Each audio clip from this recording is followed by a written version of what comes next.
Salam Indonesia, salam tentara dari Sabang sampai Merauke, dari Medan sampai Pulau Rote. Mantap iman kita, mantap hati kita, mantap pengharapan kita tentunya dalam diskusi menjadi Tuhan dan hidup selamat kita dan hidup selamat ini.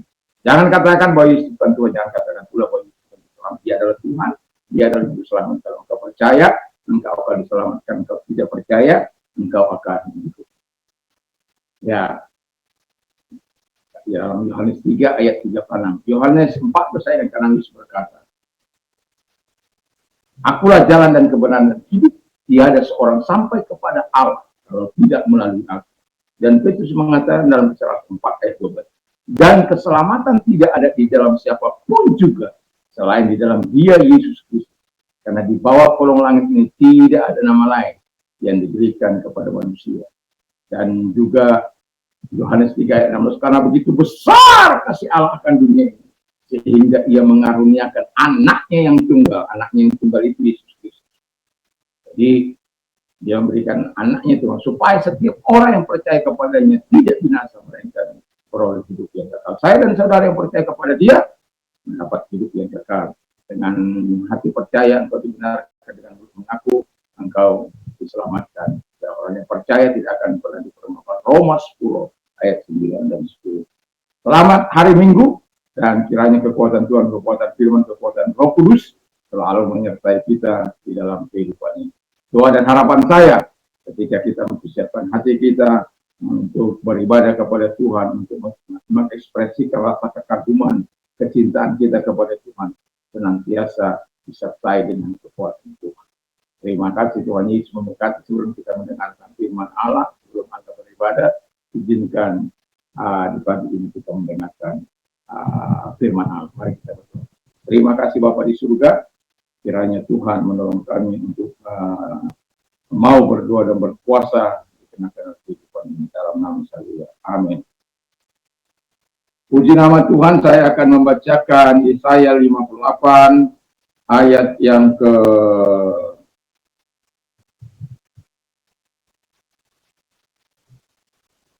9. Pada waktu itu engkau akan memanggil dan Tuhan akan menjawab.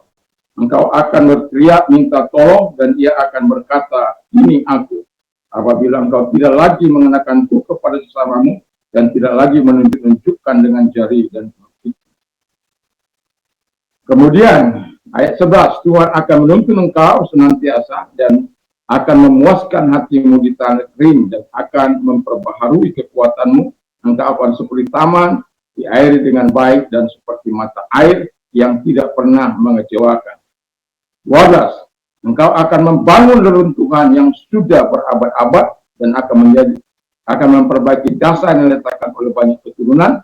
Engkau akan disebut yang memperbaiki tembok yang tembus, yang membetulkan jalan supaya tempat itu dapat dihuni. Haleluya. Saya memberikan tema baru, walaupun saya berjanji 1, 2, 3, tetapi saya memberikan tema baru ini. Dan doa puasa membuat kita menikmati dan melakukan hal-hal yang luar biasa. Saya ulang, doa puasa membuat kita menikmati dan melakukan hal-hal yang luar biasa. Jadi kita sudah mendengar di ayat 10 yang pertama, ketika kita berdoa dan berpuasa dan kita melakukan sebagaimana yang diharapkan oleh firman Allah, sebagaimana yang dikehendaki oleh Tuhan, Alkitab mengatakan Tuhan menjawab doa. Ini sebuah penghiburan bagi kita untuk terus melakukan hal-hal yang baik, hal-hal yang luar biasa bagi Tuhan. Sehingga kehidupan kita adalah kehidupan yang mempermuliakan Tuhan. Kehidupan kita adalah kehidupan yang menjadi kesaksian bagi banyak orang. Sebab memang kita dipanggil oleh Tuhan untuk menyaksikan hal-hal yang telah diperbuat Tuhan, hal-hal besar yang sudah dilakukan oleh Tuhan dalam kehidupan kita. Kita memproklamasikan hal-hal yang besar yang sudah dilakukan Tuhan dalam hidup kita kepada masyarakat, kepada gereja, kepada siapapun yang mau mendengar kasih. Dan kiranya Tuhan Yesus memberkati kita. Dan doa puasa membuat kita menikmati dan melakukan hal-hal yang luar biasa. Itu dulu. Jadi Tuhan menjawab doa kita. Yang kedua dikatakan, Tuhan akan menuntun engkau senantiasa. Haleluya. Jadi tidak akan dibiarkan engkau berjalan sendiri. Dan firman Allah katakan, aku menyertai engkau sampai kepada kesudahan zaman. Immanuel, Allah yang menyertai engkau. Jadi kalau dia menyertai engkau, dia tidak akan biarkan. Sama seperti Daud dipimpin oleh Tuhan kepada hal-hal yang baik. Digerakkan oleh Tuhan kepada hal-hal yang baik. Walaupun dia kadang-kala salah, tetapi ketika dia diingatkan, orangnya teachable, orangnya mudah diajar, sehingga dia berbalik, dan ketika dia berbalik, dia minta ampun kepada Tuhan. Ada hal-hal yang jahat dia lakukan. Tuhan sangat murka mengenai Uria dan Uria yang dibunuh dan mengambil istrinya Bathsheba. Dan itu sangat menyakitkan hati Tuhan. Dan akibatnya Anda tahu bahwa anak yang dikandung oleh Bathsheba itu mati, dan itu memang atas kehendak Tuhan. Tetapi Tuhan tetap mengampuni dia. Ya, Tuhan tidak pernah bermain-main dengan dosa. Ya, ada orang bermain-main dengan dosa. Ada orang kalau ada orang-orang yang mengaku dirinya hamba Tuhan, nabi, dan melakukan hal-hal yang tidak menyenangkan, tentu itu bukan nabi, dan itu bukan yang dikehendaki oleh Tuhan. Dan itu sebabnya Alkitab mengatakan, Ia akan menuntun engkau senantiasa supaya melakukan hal-hal yang berkenan kepada Tuhan. Dan ketiga, Tuhan akan memperbaharui kekuatan. Haleluya. Dalam perjalanan hidup ini, kadangkala ada namanya persoalan membuat kita lemah, ada saatnya sakit seperti yang saya alami beberapa minggu yang lalu, dan itu sangat menyakitkan dan membuat saya menderita.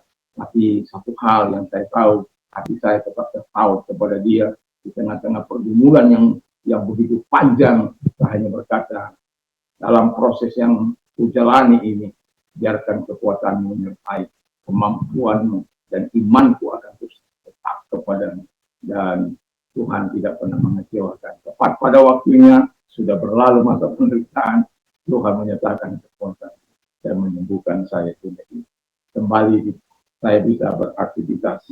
Dan yang kemudian adalah yang ayat yang ke-12 tadi, bagaimana dikatakan engkau akan membangun reruntuhan yang sudah berabad-abad, dan engkau akan memperbaiki dasar yang diletakkan banyak keturunan, maka engkau akan disebut yang memperbaiki tembok yang tembus, yang membetulkan jalan supaya tempat itu dapat dihuni. Dalam satu kata saya mengatakan, Tuhan menggunakan engkau sebagai alat untuk membawa kemuliaan bagi Dia.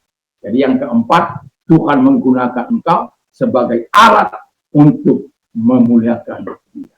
Tentu ada banyak persoalan yang kita bisa selesaikan dengan cara-cara Tuhan. Ada banyak hal yang bisa kita kerjakan dengan cara-cara ilahi. Dan itu sebabnya doa puasa ketika kita mencari perkenanan akan Tuhan, atau ketika kita melakukan hari menenangkan hati, bukan doa puasa hanya menahan lapar dan haus, bukan doa puasa hanya menahan hawa nafsu, tetapi lebih daripada itu, Tuhan mau dalam perubahan yang engkau telah alami bersama dengan Tuhan, engkau juga melakukan hal-hal besar seperti yang dikatakan oleh Tuhan. Engkau akan membangun reruntuhan yang sudah berabad-abad, dan engkau akan memperbaiki dasar yang diletakkan banyak keturunan. Engkau akan disebut yang memperbaiki tembok yang tembus, yang membetulkan jalan supaya tempat itu dapat dihuni. Dan itu sesuatu yang sangat luar biasa. Kita dapat melakukan apa yang sebelumnya tidak dapat kita lakukan. Hikmat yang Tuhan berikan, kemampuan yang Tuhan berikan. Dan tetaplah ambil waktu-waktu tertentu untuk engkau berdoa dan berpuasa. Apalagi di masa penatmu, apalagi di masa sakitmu, atau di masa pergumulan. Dan nantikan, rasakan pertolongan Tuhan. Dia akan membuat engkau menikmati dan melakukan hal-hal besar bagi Dia. Mari, hal-hal yang luar biasa yang kita bisa lakukan bersama dengan Allah. Mari kita duduk pada dan kita berdoa. Terima kasih Tuhan, Biarkan Tuhan terus menyertai kami di dalam nama Yesus Kristus. Dan engkau sakit, apapun sakit penyakitmu, serahkan semua kepada Tuhan dan angkat kedua belah tangan kita berdoa. Tuhan, lihat tangan-tangan yang diangkat kepadamu, di dalam nama Yesus segala sakit penyakit yang mereka perintahkan keluar, dan oleh biru-birunya mereka menjadi sembuh, oleh kuasamu mereka menjadi sembuh. Terima kasih Bapak di situ pertolonganmu kepada mereka, buat kesembuhan kepada mereka. Dan ketika mereka mengalami penderitaan, Mazmur mengatakan dalam Mazmur 119 ayat 5, in my anguish I cry to the Lord. Di dalam penderitaanku, dalam kesusahanku, aku berteriak kepada Tuhan.